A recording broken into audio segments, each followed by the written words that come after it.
لله الذي هدانا لهذا وما كنا لنهتدي لولا أن هدانا الله أشهد أن لا إله إلا الله وأشهد أن محمد رسول الله اللهم صل على سيدنا محمد وعلى آل سيدنا محمد فقال تعالى أعوذ بالله من الشيطان الرجيم ربنا آمنا بما أنزلت واتبعنا الرسول فاكتبنا مع الشاهدين.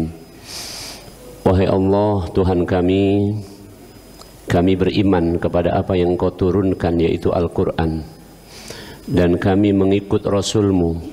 Catatlah kami sebagai orang-orang yang memberi kesaksian. Surat Ali Imran ayat 53. Sanurihim ayatina fil afaqi wa fi anfusihim hatta yatabayyana lahum annahul haq. Kami benar-benar akan menunjukkan tanda-tanda kebesaran kami di seluruh penjuru bumi dan juga pada diri mereka, agar mereka yakin bahwa Al-Quran adalah benar.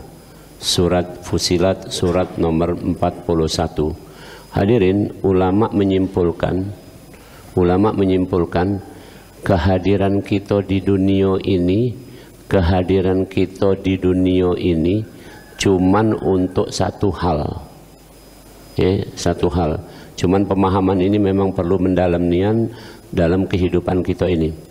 Satu hal saja, kita eksistensi wujud kita ada di dunia ini adalah untuk menyaksikan keesaan Allah, untuk menyaksikan tauhidullah. Maka kalimatnya tadi adalah faktubna ma'asyahidin. Wahai Allah, catatlah kami sebagai orang-orang yang bersyahadat.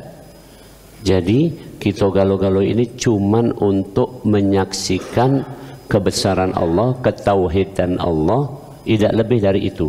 Tidak disuruh yang lain-lainnya, tidak dibebani yang lain-lainnya. Maka mari kita gali dari situ, startnya dari situ. Karena itu pagi ini saya ingin mengajak kepada kita semua tentang semestinya kita hidup ini sibuk ngapo. Nah, itu banyak pertanyaannya. Semestinya hidup di dunia ini sibuknya ngapo? Sibuk ngapo? Karena kita cuman disuruh menyaksikan keesaan, ketauhidan atau kebesaran Allah Subhanahu wa taala.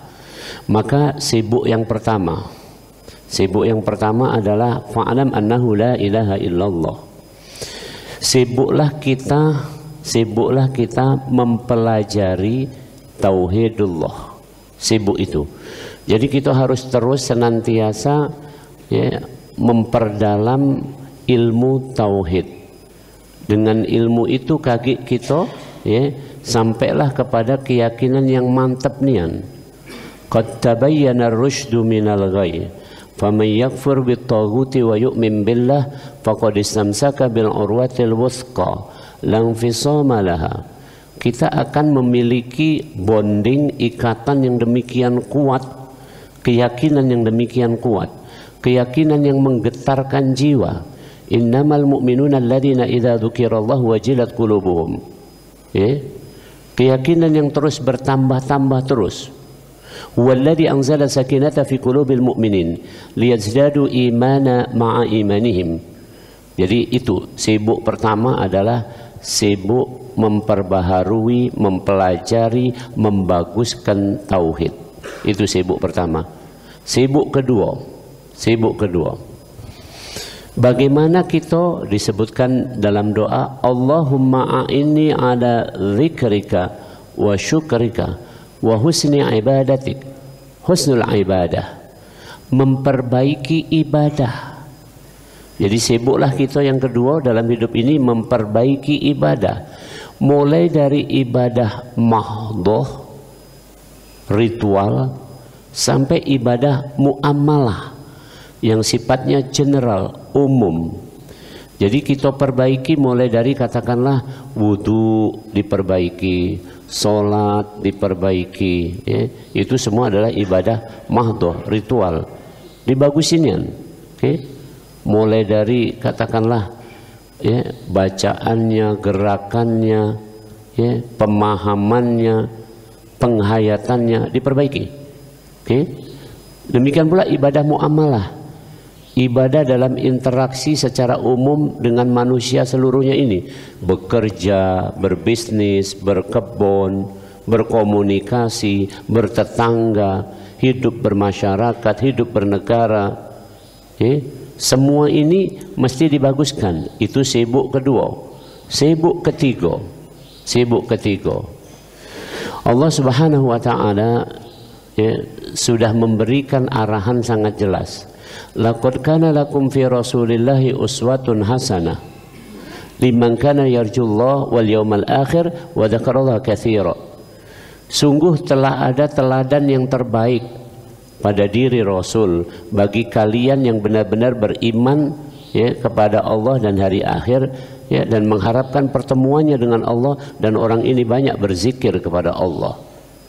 Jadi yang ketiga, sibuklah kita ini mengambil teladan dari Rasul. Apa yang diambil dari Rasul? Wa innaka la'ala khuluqin azim. Yang diambil dari Rasul adalah akhlaknya yang demikian tinggi, akhlaknya.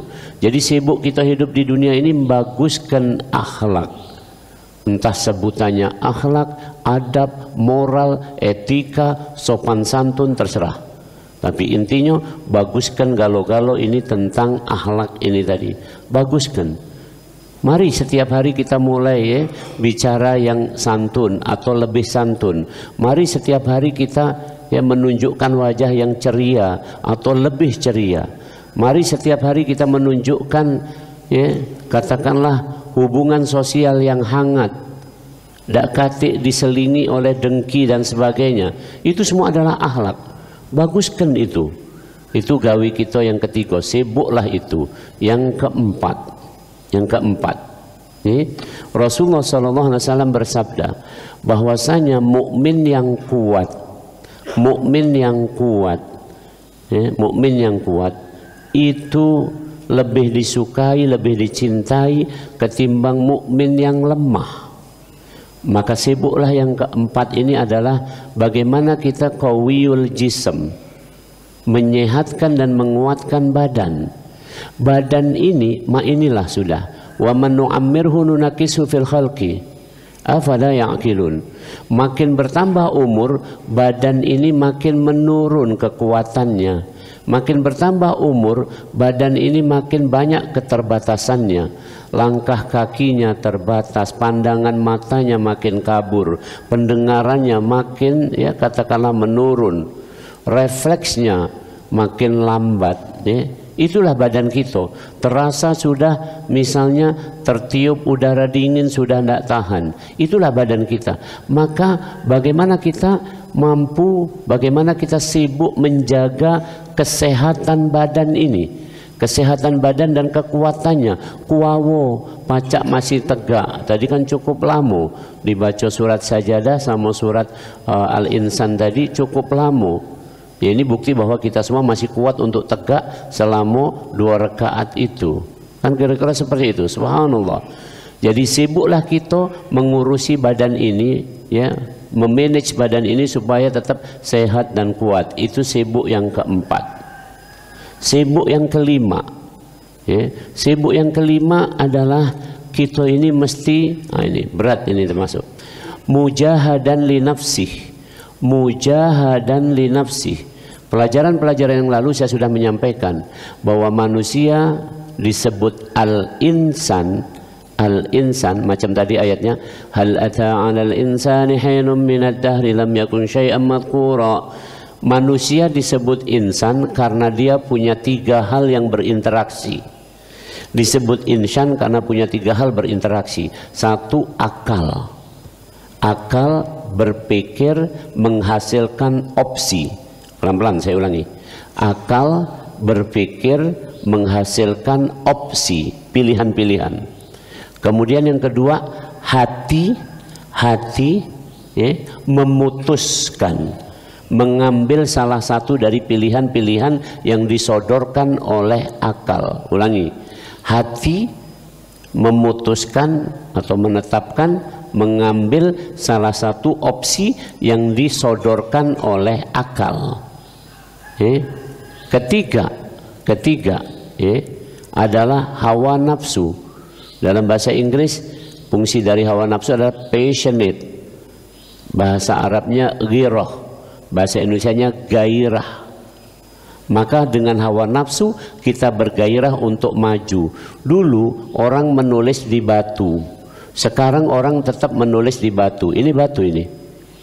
Semikonduktor untuk alat-alat elektronik adalah karbon. Karbon adalah susunan dari batu. Zaman dulu orang menulis prasasti di batu. Zaman sekarang juga menulis di batu. Tapi dengan kemajuan yang luar biasa. Zaman dulu butuh memahat dan itu banyaklah katakanlah kesulitan-kesulitannya. Zaman sekarang bahkan kita tinggal ngomong maka akan tertulis di sini. Artinya apa? Ada kemajuan, ada gairah orang untuk memajukan. Meskipun eksistensinya sama, substansinya sama, subjeknya sama, bendanya sama, sama-sama batu, tapi terjadi kemajuan yang luar biasa. Terjadi kemajuan yang luar biasa. Subhanallah. Itu karena ada hawa nafsu yang menggairahkan kehidupan manusia ini. Nah, tiga hal ini berinteraksi. Supaya tiga hal ini sinkron, maka kita melakukan mujahadan li nafsih. Tolong camkan itu. Ulangi. Supaya kita sinkron, maka kita melakukan mujahadan li nafsih. Kenapa cuman mujahadan li nafsi itu ditujukan pada yang nomor 3, hawa nafsu? Kenapa tidak ditujukan pada akal dan hati? Karena pada dasarnya akal kalau difungsikan pasti menghasilkan opsi-opsi atau pilihan. Hadirin jangan berat gino, saya kasih contoh. Orang berpikir pasti menghasilkan simpulan, itulah yang namanya opsi. Kalau tidak menghasilkan simpulan, bukan mikir, tapi ngayal. Nah itu baiknya. Orang yang berpikir pasti menghasilkan kesimpulan. Tapi orang yang ngomong ngakunya berpikir tapi katik kesimpulan, berarti dia itu sedang ngayal, bukan sedang berpikir. Saya kasih contoh, sederhana saja. Kita renungkan nian. Waktu demikian cepat, benar tak? Bahasa Inggrisnya time flash. Waktu demikian cepat, set mah itu baik. Dulu atau tidak usah dulu nanti. Aku ngisi pengajian di sini lah berapa? Aduh, tak 2 tahun 3 tahun. Aduh Sejak aku di Pusri dulu kan. Di Pusri aku tahun berapa itu? Nah sampai sekarang masih. Tapi pecah baru kemarin baik. Waktu demikian cepat, itu kalau kita fikir, maka kita cocokkan dengan dalilnya. Illa asyiyatan aw duhaha. Kata Allah di Al-Quran surat Nazi'ah, kamu itu hidup seperti asyiyatan aw duhaha, yaitu seperti munculnya duha atau terbenamnya matahari. Munculnya duha berapa? Nanti ini lihat nih. Syuruk jam berapa di sini syuruk kaki ada? Misalnya jam 6:05. Kaki kamu sholat isyraq, itu kan tidak langsung syuruk langsung sholat isyraq. Tidak. Tunggu dulu. Berapa lama nunggunya? 10 menit misalnya. 10 menit. Jadi hidup manusia itu kira-kira pecah nunggu sholat isyraq itu. Lama atau singkat?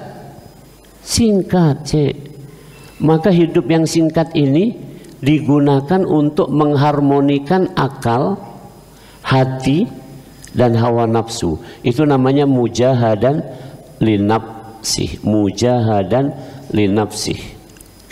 Saya kasih contoh lagi biar mudah, karena ini bagian bab yang termasuk keseharian kita masih banyak jebloknya.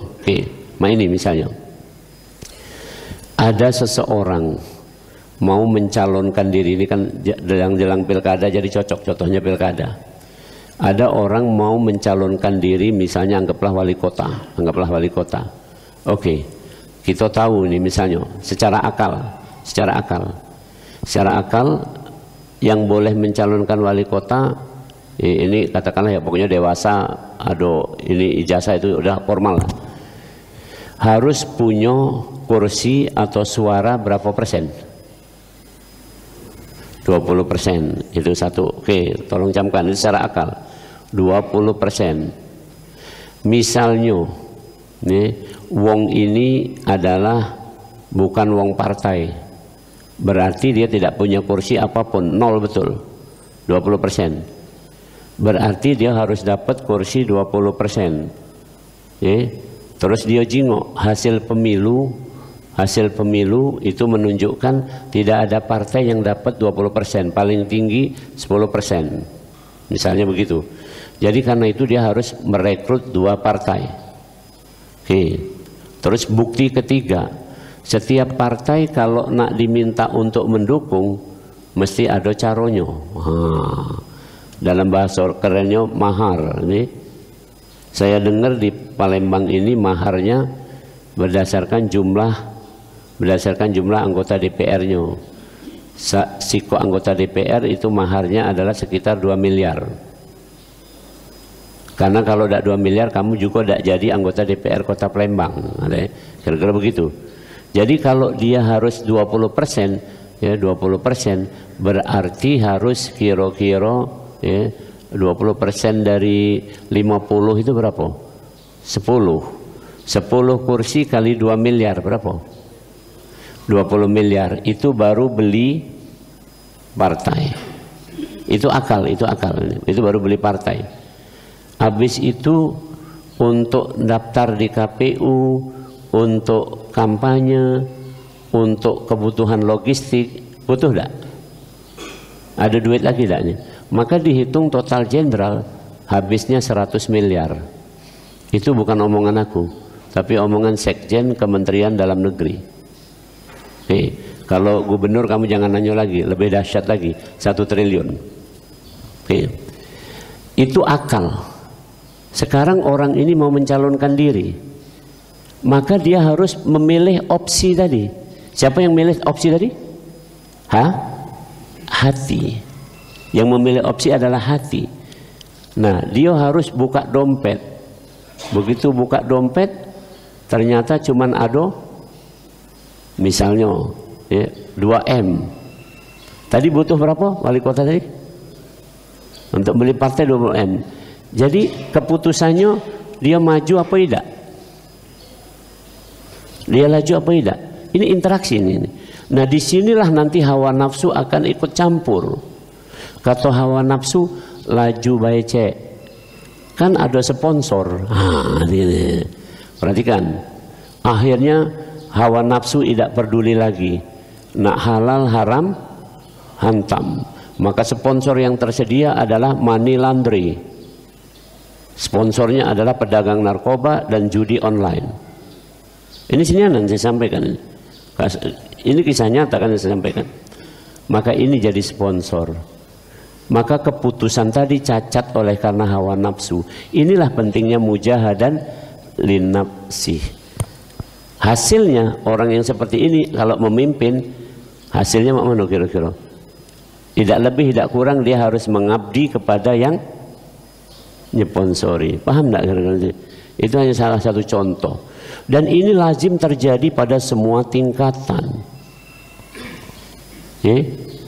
Saya punya sejarah. Pada waktu saya ikut pemilihan dekan, salah satu kepala departemen itu, ini di kedokteran padahal, itu nanyo, Yuwono, kalau aku milih kamu, aku dapat apa? Itu kira-kira. Perhatikan, saya jawab, lah aku beda punya apa-apa. Terpilih lagi belum, kamu lah nanya nak dapat apa? Tak katik je kan. Akhirnya kata dia, ya kalau mau itu aku dah nak milih kamu. Ya sudah, selesai. Itu waya-waya pemilihan dekan. Pemilihan rektor juga seperti itu. Saya pernah ikut.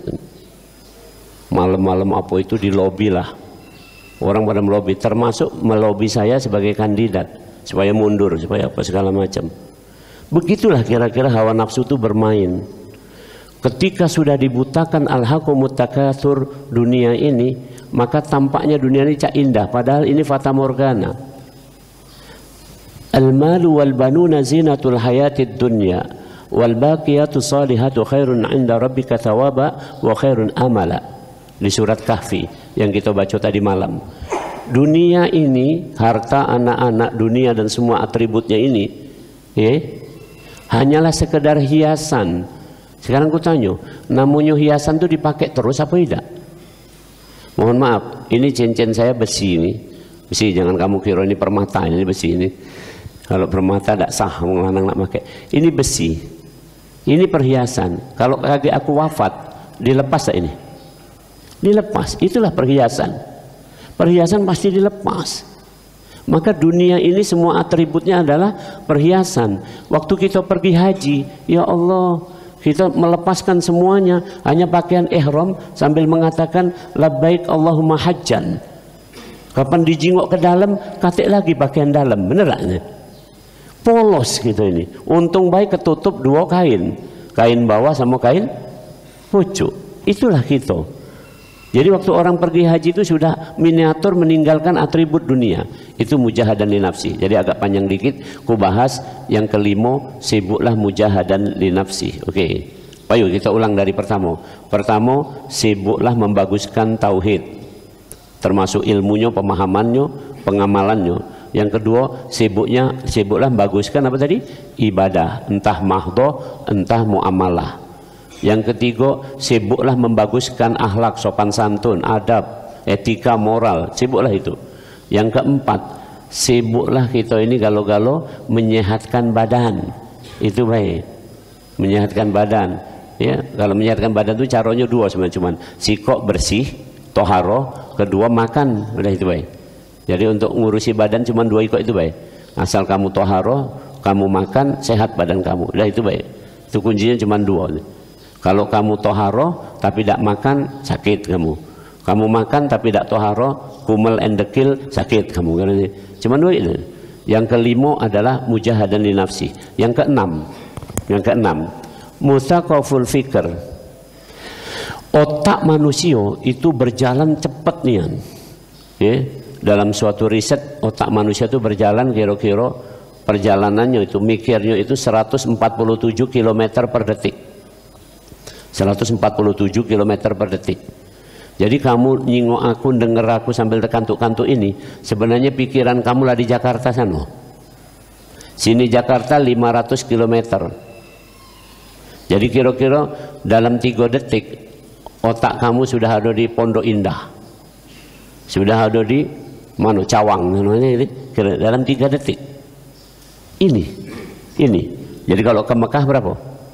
Ya, anggaplah ke Mekah itu sekitar berapa ya? Sekitar 5.000 km. Ya 5.000 km ya kira-kira kan 9 jam sih, benar ya? 9 jam dengan kecepatan rata-rata 600 km per jam itu pesawat itu. Kalau kecepatan maksimal 800, minimalnya dia biasanya 400. Anggaplah 600. 6 kali 9 54, bener lah, 5.000-an kilometer. 5.000 kilometer. Ya 5.000 kilometer tadi dibagi 147. Hanya berapa detik? Otak kita sekarang sudah ngerasakan kita ini sedang tawaf di sekeliling Mekah. Kita sedang menyaksikan Hijr Ismail. Kita sedang nyingok ada wong-wong yang minum banyu Zam-Zam. Allahumma inni as'aluka ilman nafi'an wa rizqan wasi'an wa syifaan min kulli da'in wa saqamin bi rahmatika ya arhamar rahimin. Teringat kita makmana minum banyu Zam-Zam sambil baca doanya. Itu cepatnya. Maka sibuklah yang keenam ini adalah mutsaqaful fikr, luaskan wawasan. Kasih otak ini makanan terus, kasih pikiran ini makanan terus supaya luas wawasannya. Ya luar biasa, luas wawasannya. Subhanallah. Coba kita ini. Inna hadhihi ummatukum ummatan wahidah, kata Allah di Al-Quran.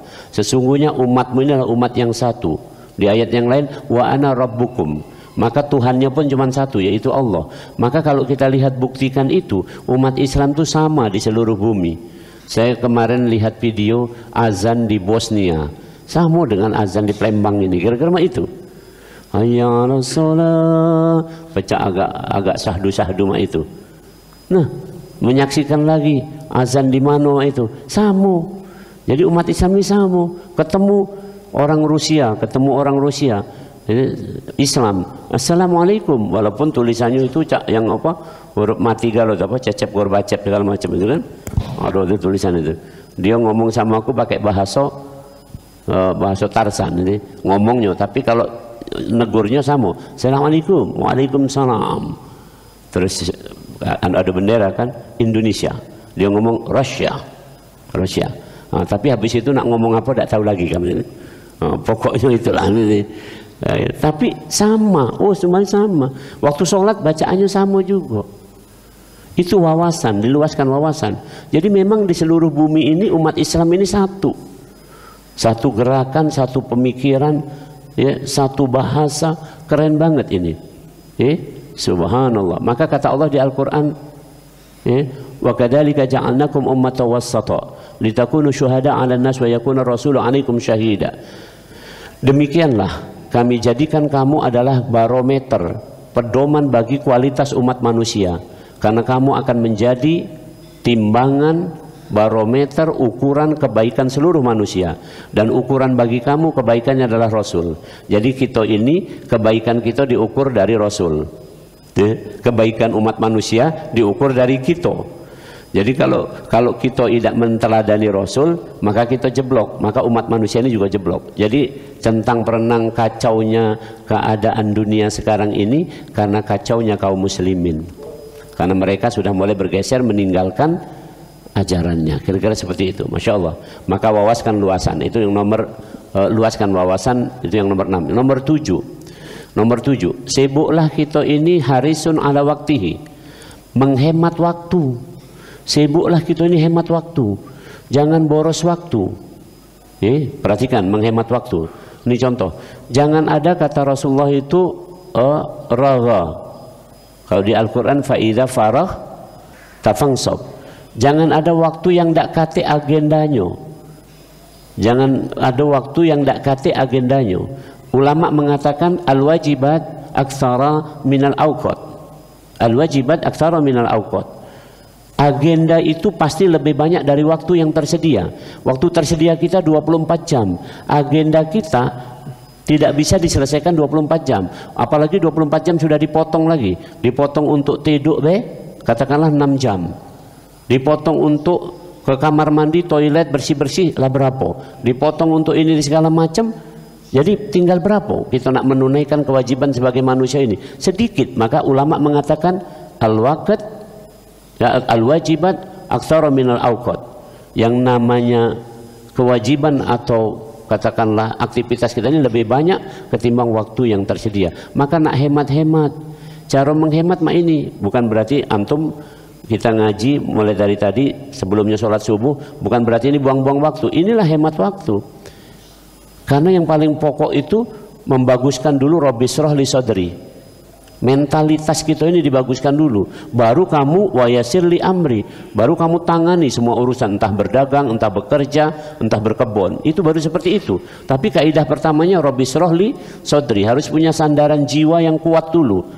Maka ini sibuklah kita ini kan. Itu jadi hemat waktu. Yang ke-8, sibuklah kita ini membaguskan urusan kita dengan cara munadhamun fi su'uni well manage. Sibuklah kita memanage, membuat planning, membuat planning, membuat perencanaan. Ini kan sudah tahun baru, sudah hari ke-6 ini, sudah hari ke-6 di bulan Muharram. Itu biasanya bulan Muharram dibacakan surat Al-Hasyr.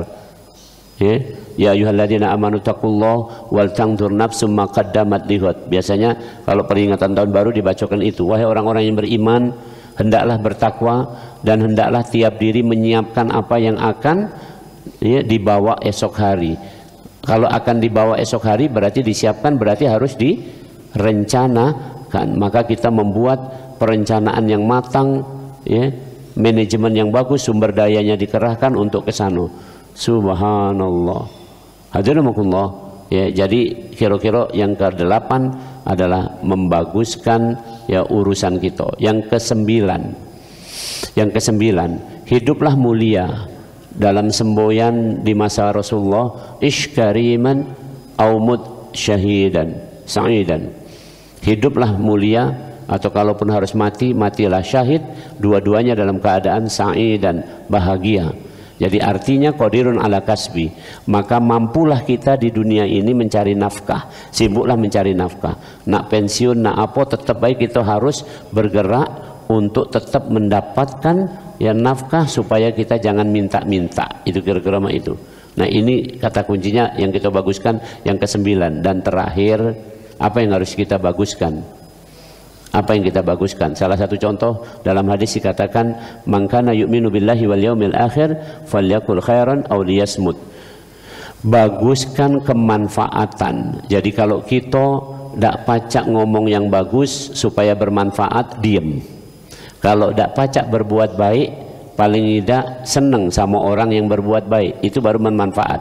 Jadi yang ke-10 yang harus kita perbaiki adalah nafi'un li ghairihi. Kita harus bermanfaat untuk orang lain. Bermanfaat untuk orang lain itu ada dua tadi. Kalau dak pacak nggawe kenyo, dak pacak ngenjuk manfaat dalam arti kata nolong, maka lebih baik diam, mendoakan. Jadi contoh misalnya gini, kita dak pacak ngurusi masjid ini, kita dak pacak ini, dak usah ngato. Ini kadang ada ini wong pengurus masjid dikato-kato oleh wong, itu pengurus masjid itu ini. Dionyo dewek tidak pernah datang ke masjid, manu gara-gara itu, atau ribut terus, tapi intinya dia dewek tidak galak. Misalnya fasilitas apa nih, masjid yang terbaik itu kan relatif ya, masjid yang terbaik itu kan yang isi goin, apa yang masuk ini dikeluarkan galau. Kalau di Indonesia yang terbaik namanya Joko Karyan. Joko Karyan itu saldonya 0 terus, itu bukan berarti tidak punya uang, dia masuk metu, berarti kegiatannya banyak dah. Banyak nih yang kegiatannya. Jadi jangan bangga kalau masjid itu, saldo masjid kita per hari ini adalah 1.300.000.000 sekian. Jangan bangga sama itu, berarti katik gawe masjid itu kan.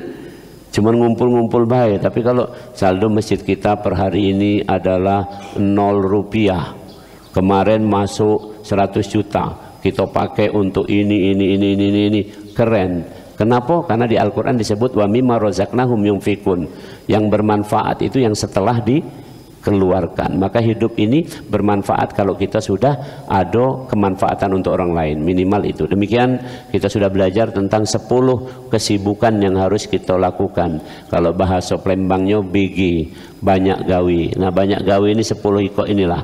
Kita ulang: 1, baguskan tauhid, baguskan ibadah, baguskan akhlak, menyehatkan badan, kemudian mujahadan li nafsih, mengendalikan hawa nafsu, kemudian tadi meluaskan wawasan, hemat waktu, urusannya termanage dengan baik, ya. Kemudian kita punya usaha untuk makan minum ini jangan sampai ngemis. Kemudian yang terakhir adalah beri kemanfaatan pada lingkungan kita. Nasibullah ini baik, walaupun ini nak pilkada nak apa sudah ada sana sibuk-sibuk itu nih nanti, kecuali yang melok sana nanti, ya, atau kamu pendukungnya kamu doakan nanti. Tapi intinya sibuklah 10 hal ini tadi. Demikian, mudah-mudahan bermanfaat. Pas sudah syuruk, tafadhol kalau ada sikok pertanyaan baik. Fadhol.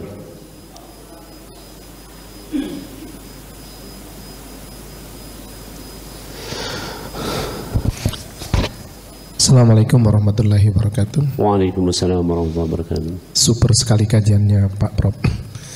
Jadi saya tertarik menggarisbawahi yang nomor 5 aja Pak Ustadz. Mujahadah li nafsi. Ini saya kira pekerjaan yang paling berat ini, karena kita tahu bahwa karakter nafsu itu kan selalu mengajak manusia pada kejahatan. Karena apa? Karena sejak kecil kita ini diajarkan bersinggungan dengan materi gitu ya, dengan kebendaan, sehingga ukuran kesuksesan itu berapa banyak materi yang dimiliki, berapa tinggi jabatan yang dicapai. Nah, ukuran-ukuran seperti ini sering membuat manusia itu jadi stres gitu, jadi gelisah. Padahal kita tahu bahwa yang diinginkan Al-Quran itu ya ayat Tuhan nafsul mutmainnah, jiwa yang tenang nih Pak Ustadz ini. Nah, bagaimana kita meredam nafsu itu agar kita ukuran kepuasan tadi bukannya capaian nafsu, tapi capaian yang lebih bersifat batinnya, bersifat iman. Nah, seperti apa kita bisa mengarahkan nafsu itu menjadi nafsu yang mutmainnah? Makasih Pak Ustadz. Assalamualaikum warahmatullahi wabarakatuh. Ada di Al-Quran surat Yusuf ayat 53. Jawabannya dari pertanyaan ini ada di surat Yusuf ayat 53 caronyo maupun kenyataannya. Kita juga aku bacakan. Wa ma ubarri'u nafsi. Wa ma ubarri'u nafsi. Aku tidak menyangkal bahwa aku punya nafsu. Punya nafsu kalau? Ini kali ini wa ma ubarri'u nafsi. Aku tidak menyangkal bahwa aku punya nafsu. Tadi Kak Haji ngomongnya udah tepat. Bahwa nafsu itu ngajaknya yang materi tadi, kira-kira itu. Materi tadi. Kalau pacak cek, mugolah kamu tak punya duit nyalon bae kan jadi kan. Kalau pacak cek, lajukanlah bae ini segala macam itu. Ini pendek kata itu nafsu ngajak ma itu. Ini dikatakan di Al-Qur'an, wa ma ubarri'un nafsi. Aku tidak menyangkal bahwa dalam diriku ada yang seperti itu. Jadi ini sudah built-in. Tak pacak kita menyangkal bahwa ngomong, cek kamu ada ambisi tak? Kati, tak cocok ini, bohong wong ini. Pasti ada. Ya, pasti ada. Semua kita punya dorongan hawa nafsu itu ada, itu satu. Nah, tapi sini disebutkan, inna nafsala amaratum bisu illa marrahima rabbi, itu bahasanya. Inna nafsala amaratum bisu illa marrahima rabbi. Tapi itu pacak dikendalikan kalau kita dapat kasih sayang dari Allah. Illa marrahima rabbi. Kalau dapat kasih sayang dari Allah. Bagaimana kasih sayang dari Allah? Di sini disebutkan, inna rabbi ghafurur rahim.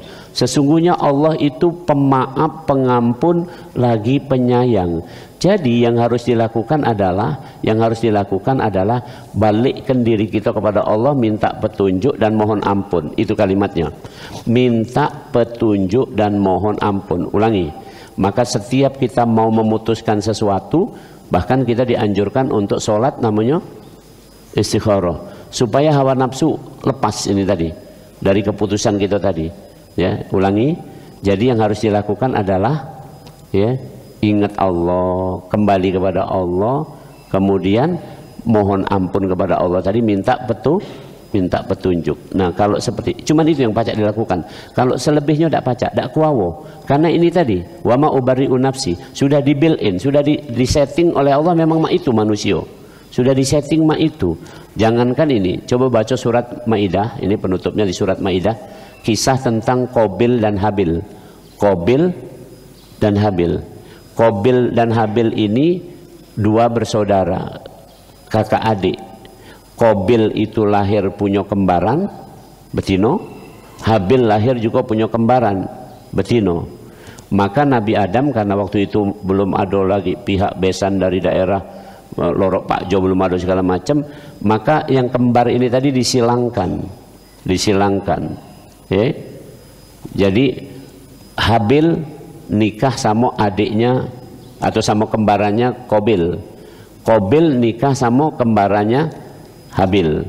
Nah, sayangnya, masalahnya ini kan, yang Habil ini sama kembarannya itu tidak pula ganteng, tidak pula cantik. Nah, yang Qabil ini ganteng, kembarannya cantik. Kendaknya Qabil dinikahkan sama kembarannya, jangan disilang. Kalau disilang yang sana kurang cantik. Nah, itu kira-kira gitu. Maka hawa nafsu Qabil itu luar biasa, tidak terkendali, tanpa petunjuk Allah. Akhirnya apa yang terjadi? Dibunuhnya Habil. Itu pembunuhan yang pertama, pembunuhan yang pertama. Ya. Maka sekali lagi petunjuk Allah. Saya tutup ini dengan kisah Qabil dan Habil itu tadi, dan antum baca ayatnya nanti pulang ini kalau sempat baca-baca. Min ajli dzalika katabna ala bani Israila man qatala nafsan faka'annama qatala an-nasa jami'a wa man ahyaha faka'annama ahyaha nasa jami'a. Barang siapa membunuh satu orang, maka seolah-olah dia membunuh semua manusia. Barang siapa menyelamatkan satu orang, maka seolah-olah menyelamatkan seluruh manusia. Ini kisah terakhir ini berkaitan sama kemarin waktu sidang peradilan siapa tuh? Peggy. Aku sebagai masyarakat mengikuti. Ya, begitu Peggy itu bebas, dinyatakan bebas, tidak bersalah karena dengan bukti-bukti memang yang kokoh seperti itu, saya nangis. Jadi selamat satu manusia yang namanya Peggy dari fitnah yang begitu dahsyat. seolah-olah itu menjadi mewakili kita semua, seolah-olah keadilan itu berlaku untuk seluruhnya. Nah itu hawa nafsu bahayanya di situ. Jadi jangan kira ini ringan-ringan. Kita cara mengendalikan hawa nafsu adalah petunjuk Allah. Jadi aku bilang ini kira-kira hakim kemarin itu diberi petunjuk oleh Allah, tidak memutuskan dengan hawa nafsu. Kalau dengan hawa nafsu pasti berejolah kaki. Mohon maaf, contoh kita kemarin keputusan MK waktu itu kan, habis diputuskan ada enggak tindak lanjut ininya, apa namanya? Tindak lanjut aturannya kan tidak kati, baru kemudian dibuat aturannya. Bahasa Palembangnya putuskan dulu cek soal itu, gampang lah itu. Tidak mah itu. Kalau memutuskan dengan petunjuk Allah pasti dia akan mikir, kalau ini aku putuskan zolim berarti akan menzolimi seluruh manusia. Kalau aku putuskan bagus berarti ini membaguskan seluruh manusia. Demikian bismillahirrahmanirrahim. Alhamdulillah alamin. Allahumma shalli ala Sayyidina Muhammad wa ala ali Sayyidina Muhammad. Allahumma a'ina ala dzikrika wa syukrika wa husni ibadatik. Ya Allah, tolonglah kami agar kami membaguskan zikir kami, membaguskan rasa syukur kami, dan membaguskan ibadah kami. Walhamdulillahi rabbil alamin. Assalamualaikum warahmatullahi wabarakatuh.